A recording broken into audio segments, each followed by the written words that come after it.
সময় এগিয়ে চলে যাচ্ছে, এই জন্য সংক্ষেপ করে দিচ্ছি।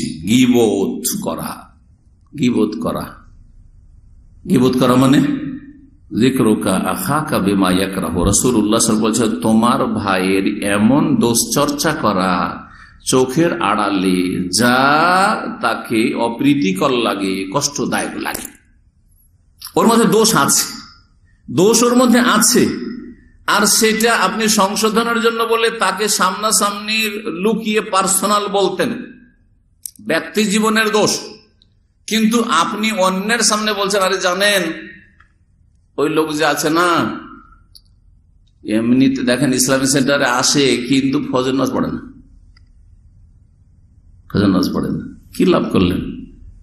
এটা না করে যদি ওকে বলতেন যে ভাই পার্সোনাল আপনার সাথে একটা কথা আছে, আপনি তো মাশাআল্লাহ ইসলামিক সেন্টারে আসছেন, দিন শিখছেন, কিন্তু আপনি নাকি ফজর পড়েন না, আপনি বা মসজিদে আপনাকে দেখি না কেন? কোনো দোষের কথা নাই, সাহস থাকলে বলেন, ভালো হবে, কিন্তু সামনাসামনি লুকিয়ে বলেন, লোকজনের সামনে অপদস্থ করার উদ্দেশ্য নয়। আর যেহেতু পার্সোনাল জীবনে এটা হচ্ছে দোষ, পার্সোনাল জীবন বারবার বলছি, কারণ অনেক বেদাতিরা আছে যাদের অন্তর বাঁকা, ফি কুলুবিহিম মারাদ, তাদের অন্তর রোগ আছে, এরা রোগী।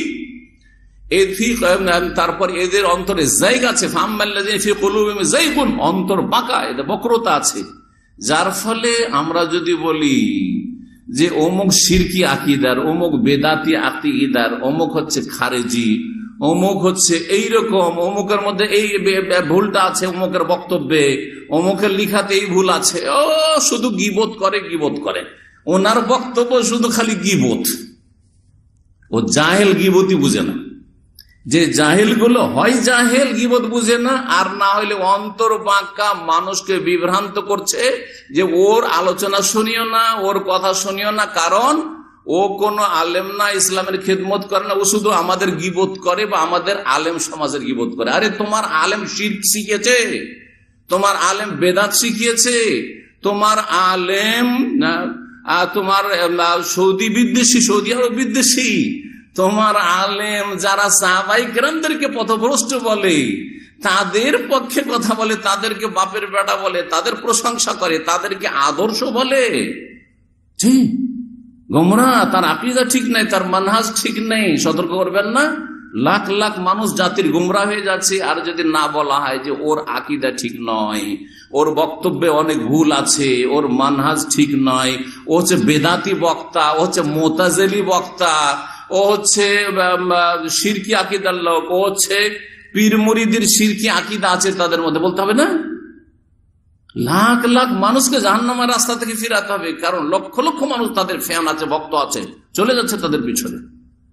একজন মানুষের যদি ক্ষতির আশঙ্কা থাকে তাহলে বলে দিতে হবে, তাই লক্ষ লক্ষ মানুষ গুমরাহ হওয়ার সম্ভাবনা থাকলে সেখানে কত গুরুত্ব বেড়ে যায়। আপনাদের কারো একজনের মেয়ের বিয়ে দেবেন, মেয়ের বিয়ে দেবেন, দাম্মামে এক ভাই থাকে, এই যে সুন্দর করে মাশাআল্লাহ সামনে আমাদের ভাই বসে আছে, এই ছেলেটা পাইগাম দিয়েছ, ঠিক আছে, আর এই ছেলেকে মাশাআল্লাহ শেখ এজাজ খুব ভালো করেছিল, আমিও চিনি। আমাকে শেখ এজাজকে এসে জিজ্ঞেস করলো মেয়ের বাবা বা মেয়ের ভাই যে এইরকম একটা ছেলে আপনাদের আশেপাশে ঘুরে সবসময় থাকে আপনাদের আলোচনাতে, তো ওর সাথে কি বিয়ে দেওয়া যাবে? ও আমার প্রস্তাব দিচ্ছে আমার মেয়েকে, আর জানি যে ছেলেটার চরিত্র খারাপ, ছেলেটার আকীদা খারাপ, বা ছেলেটার রুজি হারাম ইত্যাদি যে কোনো দোষ জানি, তাহলে আমাদের বলতে হবে না বলবো যে না ভাই খুব ভালো ছেলে অথচ খারাপ, খুব ভালো ছেলে, বিয়ে দিয়ে দেন, বলা জায়েজ? আপনার মেয়েটাকে ফাঁসিয়ে দিলাম না, মেয়েটার ক্ষেত্রে খেয়ানত করলাম না, মেয়েটাকে অসৎ লোকের ঘরে তুলে দিলাম না আমাদের সার্টিফাই করার কারণে, কথা ঠিক কিনা? আর একটা ব্যবসা বাণিজ্য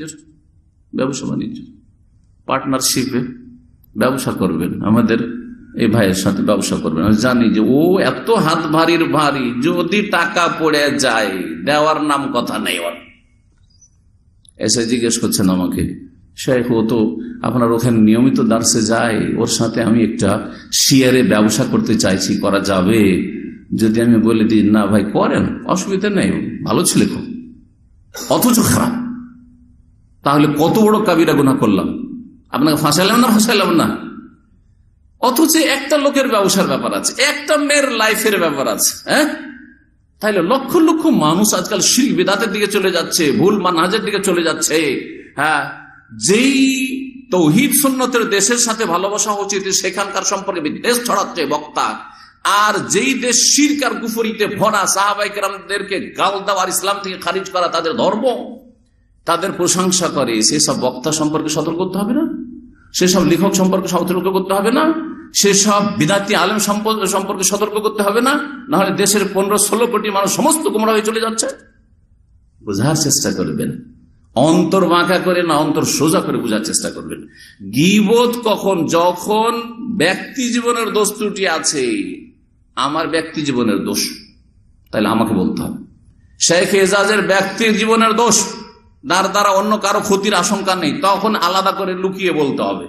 কিন্তু যখন দেখবেন যে আমার একটা ফতোয়ার দ্বারা গোমরা হওয়ার ভয় আছে, তখন আলোচনাতে কোন আলেমকে দিয়ে বলিয়ে দেন যে অমুক ফতোয়াটা ভুল না, কিন্তু দলিল দিয়ে বলতে হবে ভুল, খেয়াল খুশি বললে হবে না। হ্যাঁ, আর মানুষকে গুমরাহ করার চেষ্টা করলে হবে না। আর বিশেষ করে সেগুলো যদি আকীদার বিষয় হয়, তাহলে মাসলা মাসাইল ইখতিলাফ থাকতে পারে, মাসলা মাসাইল ইখতিলাফ সহিহ আকীদা আলেমদের মধ্যে থাকতে পারে, কারণ ছোটখাটো মাসলা মাসাইলে, ফিকহের মাসলা মাসাইলে শুরু থেকে ইখতিলাফ অনেক মাসাইলে চলে আসছে, তার জন্য দল পাকাপাকি না করলে কোনো দোষের কথা নাই। সময় এগিয়ে চলে যাচ্ছে, আর 5-10 মিনিটের মধ্যে আমার আলোচনা শেষ করব। 10 নম্বর, গীবত কাবিরা গুনাহ। গীবত যদি পরনিন্দা করেন চোখের আড়ালে, অথচ ওই ব্যক্তিকে বললে সংশোধন করা যেত, আপনার দূরে বলার কারণে সংশোধন হলো না, আর ও যদি জানতে পারে যে আপনার বদনাম করে বেড়াচ্ছে, তো আপনার শত্রু হবে, আপনার সাথে শত্রুতা তার শুরু হয়ে যাবে, কোনো লাভ হইল না। একে কোরআনের ভাষায় বলা হয়েছে মরা ভাইয়ের গোস্ত খাওয়া। মৃত মানুষের যদি গোস্ত খায় কেউ ছিঁড়ে ছিঁড়ে কেটে কেটে, তো মৃত দেহটা কিছু বলতে পারবে? প্রতিবাদ করতে পারবে? পারবে না। ঠিক ওই রকমই আমি আছি দাম্মাম ইসলামিক সেন্টারে, আর দাল্লাতে আপনি আমার ব্যক্তি জীবনে দোষ চর্চা করছেন, তাহলে আমি কোনো প্রতিবাদ করতে পারলাম না, আমি আমার সাফাই পেশ করতে পারলাম না, আমি বলতে পারলাম না যে ভাই আপনার এই কথা ঠিক নয়, অথবা আপনি ভুল বুঝেছেন, আসলে এইরকম, যে বলতে পারলাম না। এই জন্য মৃত ভাইয়ের সাথে তুলনা করা হয়েছে চোখের আড়ালে কারো দোষ চর্চা করা, কি ব্যক্তি জীবনে যদি দোষ হয়। আর বড় কাবিরা গুনাহ, এই গীবতের কারণে, চুগলখড়ির কারণে, এসব কারণে কবর আযাব হয়, এই মর্মেও বেশ কিছু দলিল রয়েছে। 10 নম্বর, জবানের পাপ হচ্ছে চুগল।